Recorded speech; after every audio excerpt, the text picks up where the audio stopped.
Okay, so it's very nice to have you here in the North East, Jeremy.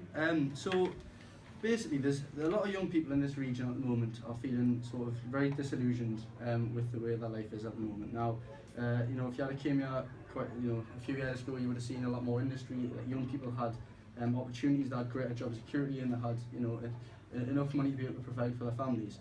And obviously today, you've got a lot of young people who come from very skilled backgrounds and have a lot of natural talent in those areas. And unfortunately, they're being forced into horrific jobs on 0-hour contracts, getting paid minimum wage. So could you just outline to us, and to obviously people watching, sort of what your economic alternative is and how you plan to bring back investment in this region? Thanks for the question, really good. Firstly, on employment issues, 0 hours contracts have got to go.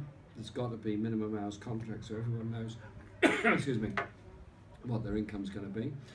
Secondly, the youth wage or the national minimum wage must disappear. It must be the same minimum wage for all. It's ridiculous. If you're a young person, you eat as much as an older person. And the apprentice rate must be the minimum wage rate, not the apprentice rate, which has become appalling levels of exploitation. There also has to be better quality apprenticeships on training, because too many of them are actually a substitute for cheap labour, which are being called apprenticeships when they're not really being trained very much at all. And thirdly, it's about investment in regenerating industries altogether. I spent a very interesting day at the STEM Centre in Middlesbrough, going through the quality of the apprenticeships that many of the people have there. They weren't all just young people. Some were people that were retraining in new skills. Some of them were doing robotic technology, some of them were doing very high technology, computer-based engineering and computer-based design. And all of them were very excited about what they were doing. But the companies that were existing locally and wanting to develop were all saying they had problems about borrowing money in order to invest. And so we will have a national investment bank and a regional investment bank, so we'll get those new companies going. In the speech I just made in the council chamber, we were talking about environmental technology in Britain. We have the most amazing levels of skills. The North East was the cradle of the Industrial Revolution. So much was developed in this area, and it's very high tech, very great abilities of a lot of people all across the region.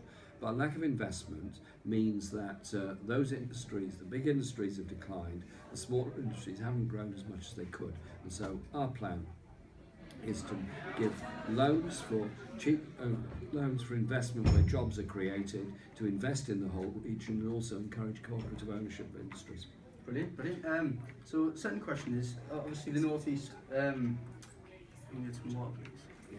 Yeah. So the North East obviously was a very large Labour heartland. Now, in the North East, there's a lot of people who have been very disillusioned because of, the sort of new Labour project and how, a lot of people saw hospitals being privatised, elements of the NHS being privatised. So, can you explain to us now why a Labour government under your leadership would be radically different from those neoliberal policies of the past? The great tragedy of the 90s was that Labour adopted the third way in economics, which was about bringing private finance in to run public services. And at one level it sounds all fine and dandy, that's all right, there's some private money coming in, we'll get a new hospital, we'll get a new school, that'll be okay. And then you suddenly realise 5 years later the public don't own the school, don't own the hospital, and have to pay through the nose just to use it.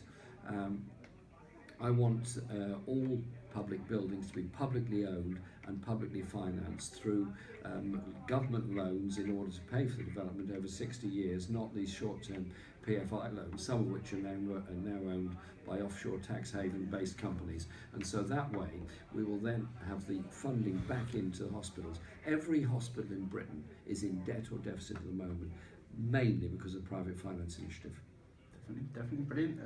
And I just wanted to ask you briefly about the environment, which is quite a big topic. I don't think you can talk about it briefly, but you've touched upon in your message in the council chamber that Labour wants to be the party of a greener future. So I just wanted you to outline to us and to the people that might be watching, what is Labour's policy on the environment? Because after all, it is young people that will have to face the consequences of climate change.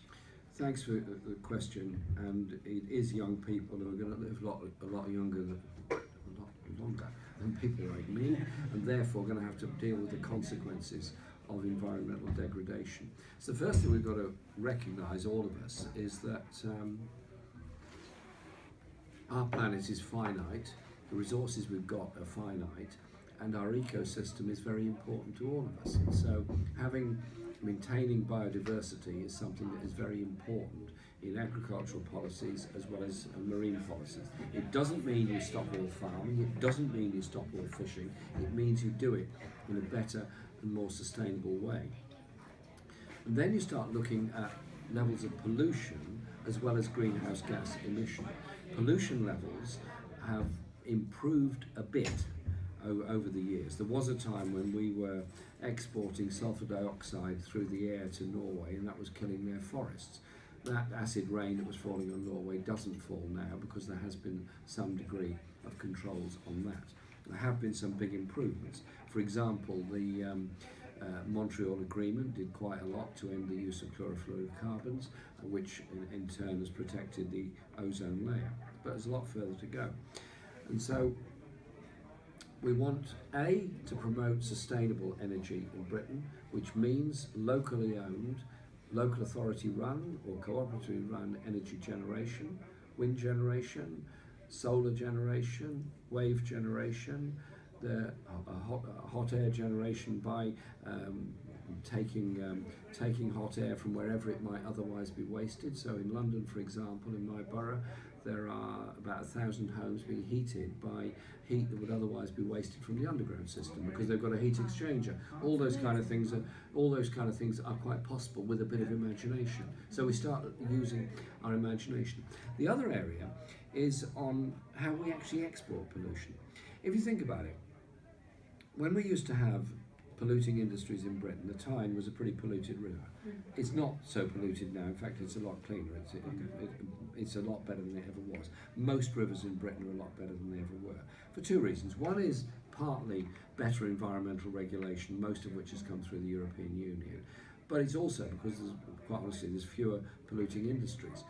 But when we do trade with other people, we've also got to be quite tough about the regulations we impose on imported goods. Otherwise, if we would not produce something here that emits a lot of plastic waste, which is very damaging to the environment, to wildlife and everything else, we do that for a reason, because we want to protect the environment.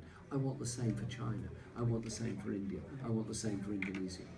So trade agreements are also part of it, which is why I've spent a lot of time dealing with environmental groups and working with them, and I went to the Paris Climate Change Conference, which I found absolutely fascinating and actually quite inspiring. People from often very poor communities around the world saying, well, actually, the effects of climate change are greater on the people of Bolivia than they are on us, because the glaciers have melted, therefore the water flow into their lakes has diminished, therefore their water supply has diminished, therefore they end up with desertification of their country. And you see different kinds of stories all over. We've got to work with the environment, not against the environment. Brilliant. Thank you very much, Sharon.